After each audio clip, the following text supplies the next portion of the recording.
Oui, moi c'est Aurélien Coigny de la société Monsieur Concept. J'ai beaucoup cramé, mais ça ne justifie pas que tout le monde va cramer. C'est-à-dire que chacun doit savoir saisir ses opportunités. Et ce n'est pas toujours celui, c'est la personne qui a le plus souffert, qui a obligation de réussir. Il y a ceux aussi qui doivent souffrir moins pour réussir. Mais chacun doit savoir quel le but il se donne à chaque fois et savoir quel est le chemin il doit emprunter. Mais le mieux, c'est toujours d'avoir le chemin le plus facile.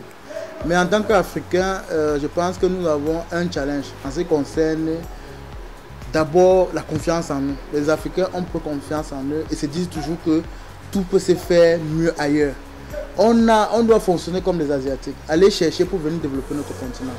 Et depuis près de 5 ans, j'avais d'abord une première start-up qui s'appelle ABI Communication. Après, j'ai créé Multi Concept qui fait dans 2 départements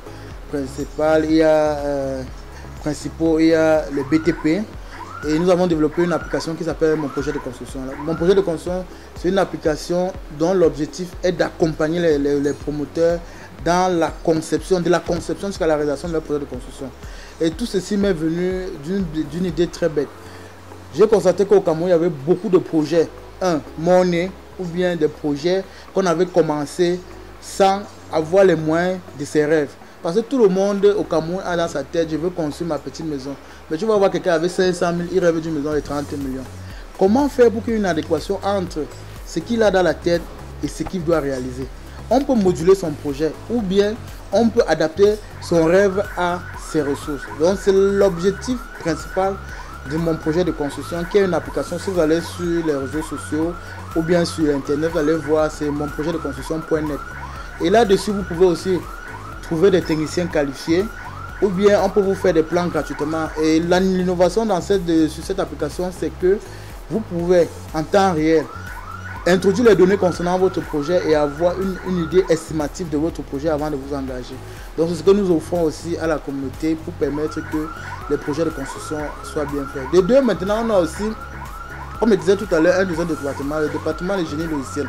Ce département a pour objectif d'analyser les problèmes dans notre contexte camerounais et d'apporter des solutions. Parce que l'Afrique a un problème d'infrastructure.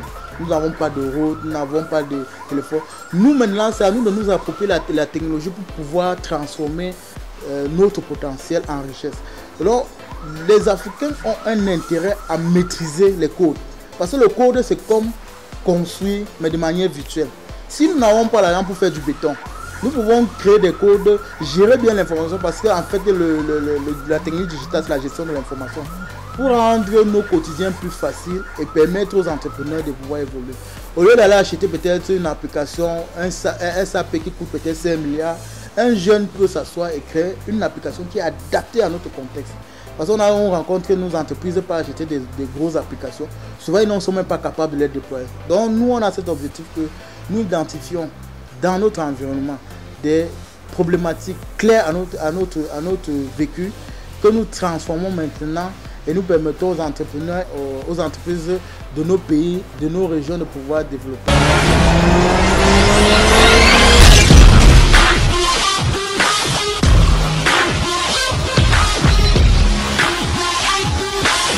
Nous avons dit à notre niveau que nous allons d'une manière très ponctuelle travailler dans ce domaine. Nous avons lancé le projet YouPoint Green Development.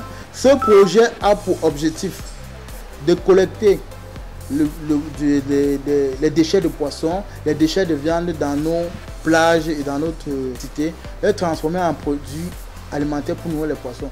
L'objectif final de ce projet est de créer des étangs piscicoles, non seulement pour réduire notre dépendance en poissons marins, et permettre aussi de donner de l'emploi à nos jeunes. C'est-à-dire un jeune peut décider aujourd'hui de créer son étang. Nous l'accompagnons. C'est-à-dire que nous avons mis en place une plateforme qui s'appelle YouPoint Green Development Project, qui permet à tous les étudiants qui ont fait génie halieutique, à tout jeune entrepreneur qui veut se lancer dans l'agro-industrie, de pouvoir créer son étang, et nous les accompagnons par les formations ou bien en leur fournissant des aliments pour leur agriculture. Donc ça, c'est quelques de nos projets qui nous tiennent à cœur actuellement. Mais globalement, nous, comme le nom le dit, Multi Concept, c'est une plateforme pluridisciplinaire d'ingénieurs qui ont pour objectif mettre en place des solutions adaptées à notre contexte. Donc ça, c'est notre leitmotiv. C'est même pour ça que notre slogan, c'est faire de l'Afrique une terre d'opportunité.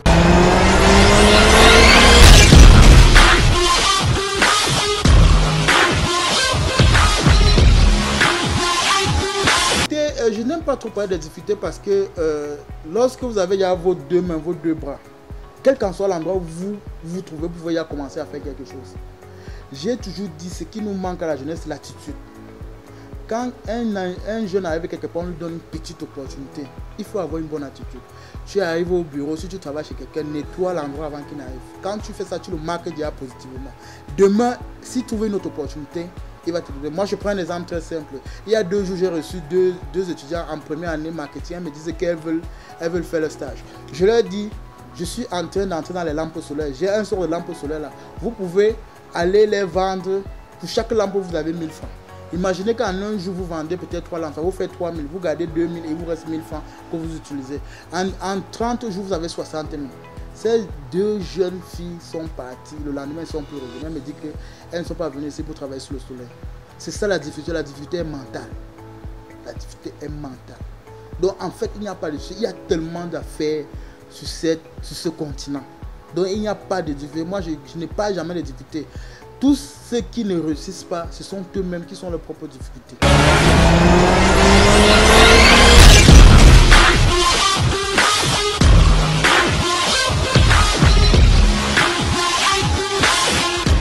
C'est déjà le fait que j'ai eu mon premier bon de commande. Mon premier bon de commande de 20 millions. Quand je l'ai eu, j'ai marché à pied de Aqua jusqu'à Bonamoussa où j'habitais. C'était mon premier succès parce que tout ce que les Blancs vont nous dire que non, on doit faire l'entrepreneuriat social, il faut créer des richesses. Ce n'est que la richesse qui te transforme, qui fait de toi, qui te donne de la pointe, qui te donne ta dignité. Donc, ce n'est pas qu'on va te dire que tu es le meilleur fabricant de jus, tu es le meilleur consommateur. Ce n'est pas ça. J'entends tous les gens dire que non, voilà le Congolais qui a créé le premier drone. Créer le premier drone, est-ce que ça peut faire décoller l'économie du Congo? Non. Moi, je pense que la première des choses pour nous, c'est de transformer notre potentiel en richesse. On a pour objectif d'avoir une classe moyenne assez étoffée et les entrepreneurs doivent développer leur potentiel pour d'abord être riches. Parce que quand vous voyez Bill Gates, vous voyez Steve Jobs, leur souci c'était pas d'avoir le meilleur appareil. Leur souci c'était qu'on dise qu'il est le plus riche des États-Unis, qu'il est le plus riche du monde. C'est-à-dire qu'ils avaient le problème c'était d'entreprendre pour gagner le plus d'argent. Les Américains disent make money first.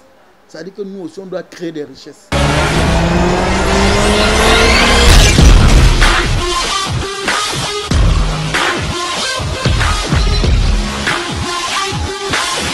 Oui, le conseil aux jeunes, c'est d'abord croire, je ne sais pas, je n'aime pas utiliser le mot croire en soi. Croire en soi, c'est un thème très vague. Quel qu'en soit l'endroit où tu te trouves, avant de te coucher chaque soir, pose-toi la question, est-ce que j'ai un plus par rapport à la veille? C'est la seule chose. Parce qu'il ne faut même pas qu'on dise croire en soi. Quand on dit croire en soi, c'est trop vague. Les gens vont dire croire quoi? Parce qu'il y a des gens qui se couchent à la maison tous les jours, ils disent je crois en moi, je crois au destin. Chaque jour qui s'élève, parce que on a 24 heures par jour. Pendant les 24 heures là, tu fais ton bilan. Il y a des choses très simples qu'on peut faire dans la vie. Le matin, tu prends un bout de papier et tu dis à faire. Si tu n'es pas capable d'écrire sur cette feuille ce que tu as à faire, c'est qu'il y a un problème. Donc chacun doit développer des activités ponctuelles, que ce soit ponctuel, pour pouvoir chaque jour croître en termes de savoir-faire, en termes de création d'opportunités, en termes de création de richesses. C'est à partir de ça maintenant que tu vas voir au fur et à mesure, vous allez grandir.